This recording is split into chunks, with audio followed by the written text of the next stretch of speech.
My name is Asiyah Vanessa, and I was raised in a West Indian home, and I was brought up a Catholic. So I did like my confirmation and my baptism and all this stuff, and went to church and Christmas and all the rest of it. I guess I was a little confused because I still went to Catholic school. I went on the retreats and we went to church and all the rest of it, and they would tell you that he died for your sins, etc., and that he's God and the Holy Spirit all in one. So I guess I was a little bit confused when I thought about it, which is probably why I decided not to not to think about it, because I didn't really take it seriously. I wasn't brought up in a family that actually took religion seriously, to be honest. It was church on the Sundays and every other kind of sin from Monday to Saturday.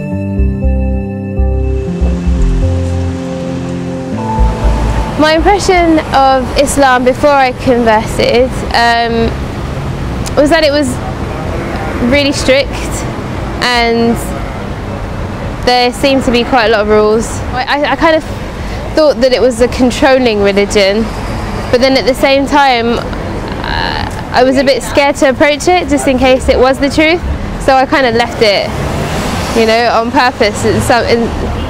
I purposely didn't follow it up because I was a bit worried that I'd have to be controlled.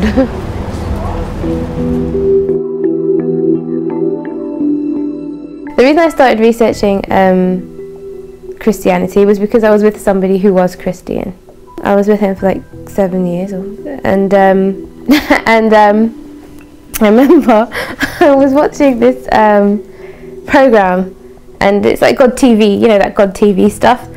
So I thought, okay, I'm just going to watch this. I'm going to sit here and watch this. And the woman started talking, okay, and she was like, she was saying some really good stuff, but she kept stopping and sort of going, ooh, like that.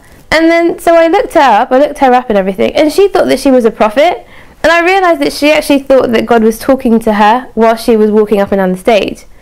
So I started researching her, and I can't even tell you. It was like fraud, all this all this rubbish, and I knew she was lying. She didn't seem like a truthful person, so that kind of put me off a little bit. But I went to my boyfriend's church at the time, my then boyfriend's church, and all the ladies were gossiping about each other. Half the people there weren't even listening to the priest. They just get dressed up and go, and so it just reminded me of what I saw when I was a Catholic, and I didn't like it.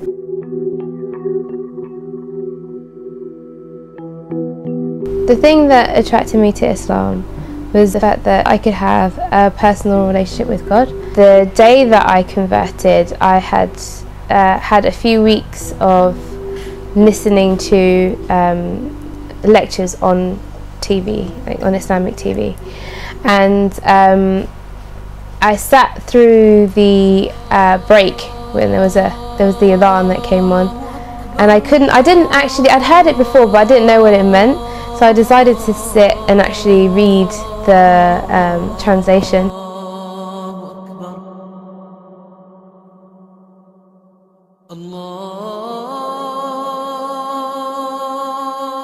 When I read it, it was like, subhanallah, it was like a command from Allah, because I'd already been reading the Quran, and it was almost as if I had already been conversing with him. So when I saw what it actually meant, what the adhan translated to, it was a command. It was like I had to do it. I didn't really have a choice.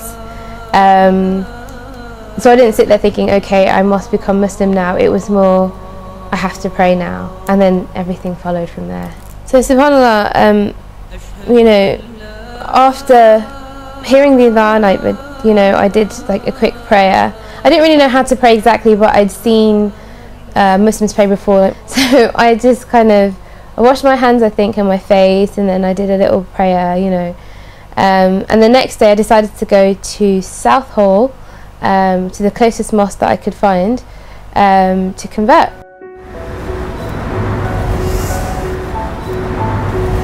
We're in the middle of South Hall, and it's really busy at the moment. which is what it was like when I came to take my Shahada. The mosque behind me, which is currently under construction, is really, really significant because this is where I actually came to take my Shahada. You know, it was really busy. I parked halfway down the road, had to walk all the way back up. Was really nervous walking all the way up the road, couldn't find the entrance, so walked through the men's entrance, which is a common mistake. But yeah, I took my Shahada here.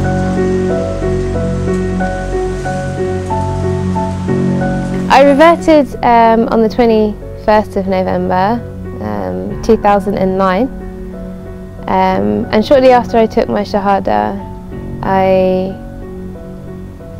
can't explain how I felt. It was, I've not felt like that since, but it was almost as if like everything seemed like an illusion, if that makes sense.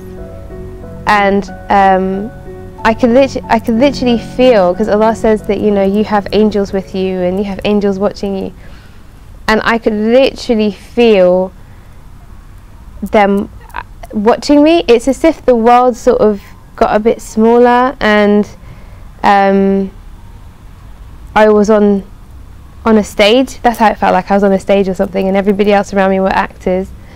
But I was on such a high. You just feel so relieved and so free and so conscious of God that even when you interact with people, it's like you're not interacting with them, you're interacting with God. It's as if He sent that person to you to talk to you. So I don't know, that's how it felt for a while, and I just wanted to pray all the time. So and I'd spend my break times praying, basically. So I just felt really close to God.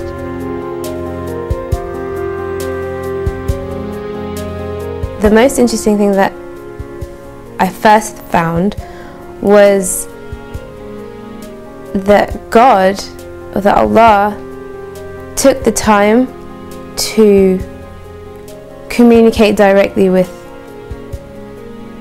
us. So when I read the Quran, it was like He was talking to me. If that makes sense. That's how I read the Quran before I became Muslim, actually. But I feel like the whole time that I was reading the Quran, it felt like I was communicating with Him. So the fact that He took the time to communicate with us, I think, was the most interesting thing. And it kind of made me laugh, it made me cry. And I think when I got right to the end, I was like, you know, what have we done to make Him have to swear by the moon and the stars? Like, how I felt like how could we be in such a state that he has to swear by something? Like, we should have believed Him, you know. We should have already been doing what He wanted us to do. So I think the most interesting thing is that God is so merciful that despite the fact that we've transgressed so far, He still comes to us, He still moves towards us, even though in the grand scheme of things we wouldn't exist without Him.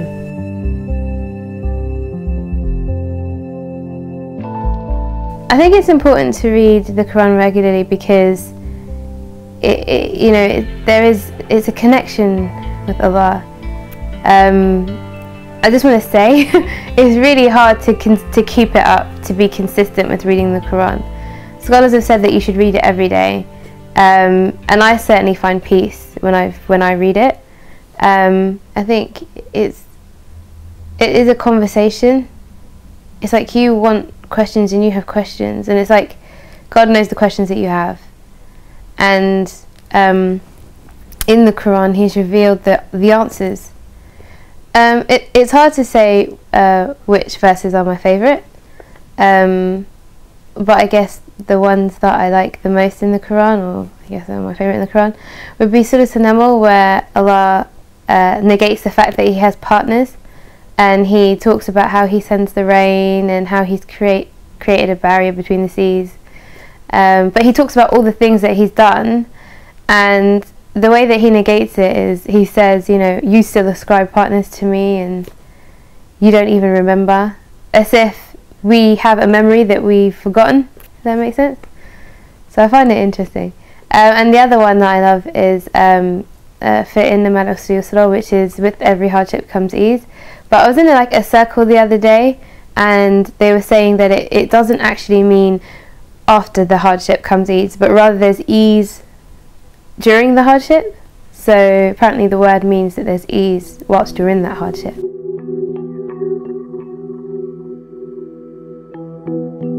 The Islamic practices that I enjoy,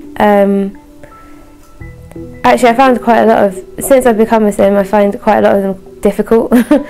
Initially I used to love praying tahajjud, because it was just that quiet time where you could wake up and there was no one around and it was just you and Allah.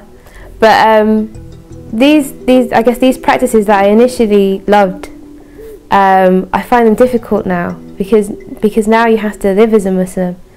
So now the thing that I like is dhikr, is remembrance of Allah. So you could do this anytime, any place, and it's literally, you know, just asking for forgiveness or praising him, or sending blessings upon the Prophet, peace be upon him. So I enjoy dhikr Allah. That's quite nice. I like that.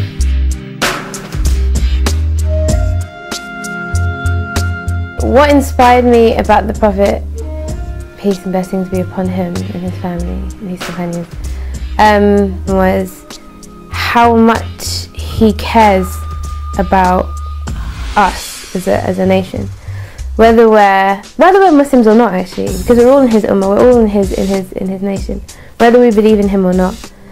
And I heard of a hadith of the Prophet ﷺ, and he would cry at night. And Aisha would ask him, you know, why are you crying? And he would say, my ummah, like, you know. And for me, it was like he would spend his nights praying and crying about us. He reserved his, you know, I was told that each prophet was given a prayer, but I was told that he reserved his for us on the Day of Judgment. And I don't know, that kind of inspired me, because it made me feel like, even though he's not here, he still has a connection with us. I mean, you know, it hurts that as a nation we've come so far that people are, you know, have resorted to bad-mouthing him and calling him all these things. And it's not their fault, I don't feel. I feel like it's our fault, because we have such bad adab and such bad manners that they think bad of him, and we haven't really done, so I'm going to start crying.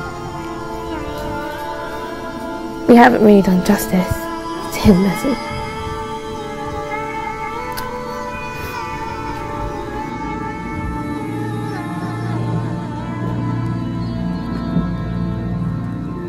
My mum, she helped me after I became Muslim. She was very happy that I became Muslim, and as soon as I told her, she went out and bought loads of hijabs from the hijab shop in Wilston, and like a few abayas as well. She actually took me shopping as well. She's just been a constant support, really, and now she's pushing me to learn Arabic. I can read it, but I don't understand it, so she's like, you need to go and do a course. And she's a bit worried about me going away and doing a course, but inshallah I will be going away, and I'm sure that she'll help me then as well, won't you, Mum? Oh yes. Yes, it's been a great help. Thank you, Mum. That's all right. Oh, you're so sweet. I'm your mummy. You're my mum. Yeah, you are. I knew you'd say that. Asiyah has improved in a way. She's got more respect for me.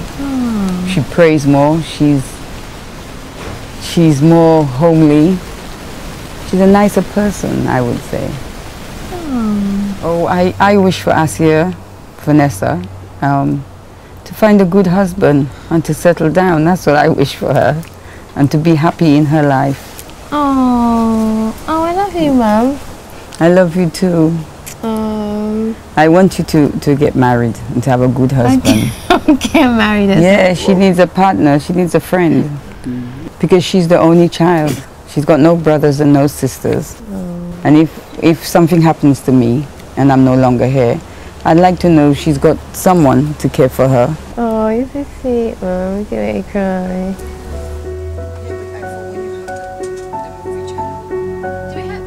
My life has improved, I think, in more ways than just the one. When you do look at things outside of yourself, external things, like, I don't feel like I had a great relationship with my parents before. And I think now I realise how important they are, and I'm more in love with my mum than I was before, and my dad as well. And also just having something meaningful in my life to do. And internally, when you become Muslim, you realise Allah sort of gives you, or God gives you, sort of a mirror. He holds up a mirror in front of you, and you kind of look at yourself and think, oh God, you know, am I really, you know, like this? Am I really this type of person? And then you start to change, and you start to try and be more patient and be more good to your neighbours, for example. That's one of the things in Islam, is that you should know your neighbours. Like, you should never go to bed on a full stomach if your neighbours are hungry. So all these types of things kind of make you a better person internally, or strive to be a better person.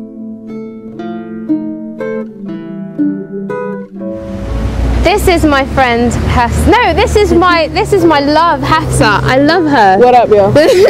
I met her at Regent's Park Mosque.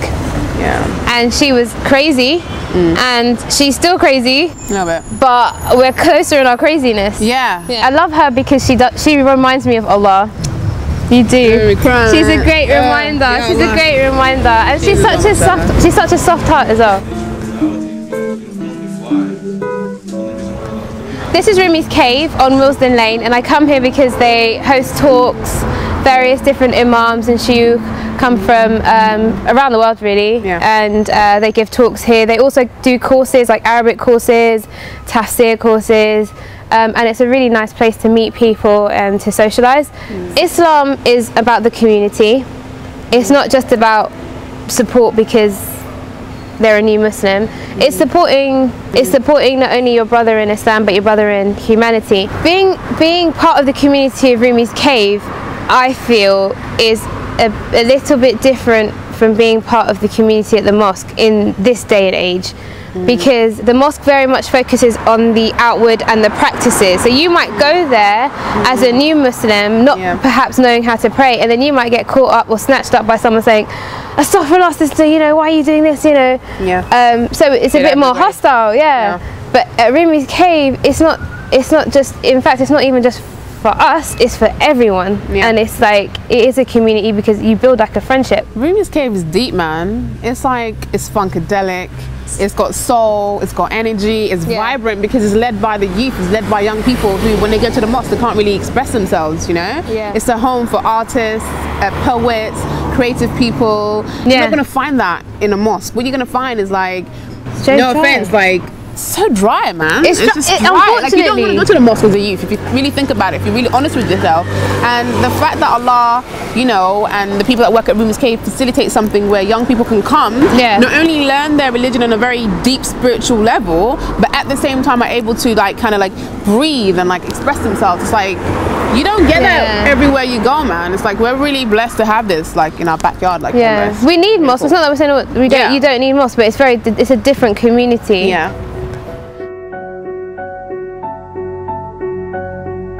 I work at Islamic Relief, which is an international NGO, charity, and I'm a marketing appeals officer. So to give you an example, I basically coordinate the campaigns. So I worked quite closely with the creative director, looking at his timetable, making sure that the deliverables were met on time. I got to go to Pakistan as well and actually take some of the notes, getting people's stories. And when I came back, I actually contributed to the magazine. So I wrote 2 articles in here. So inshallah, we're going to meet a personal friend, Suhana. She has been with me ever since I converted and attended those circles at Regent's Park Mosque.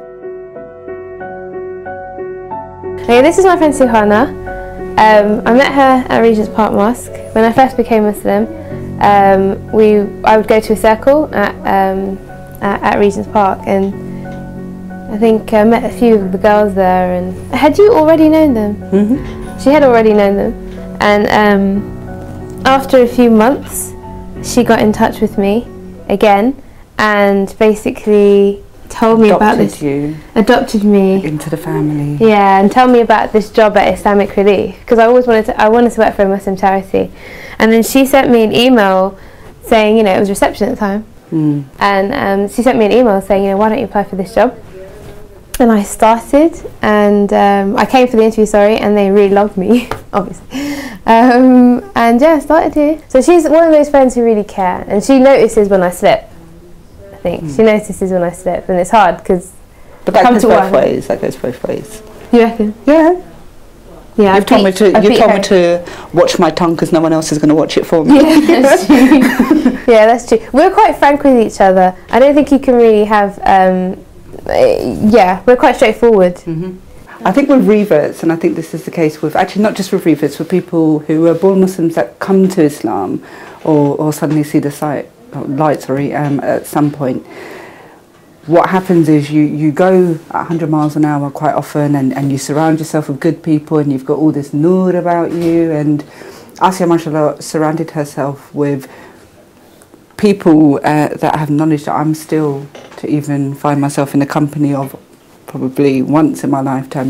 She wasn't just hanging around with sheikhs and gaining knowledge from them, but she was also friends with their wives who are equally as don't have as much knowledge as them and equally as active. So from coming from that to then the likes of us who are just like your average everyday Muslims, plenty of things that we do that are wrong. I think she found that very difficult to adjust it, and I think that's the case of a lot of non-Muslims. Is you look at born Muslims and think, how do you just do things so flippantly? But for us, it's a different thing. You're born with it, so we take it, I guess, slightly less seriously, or that comes in time and with age.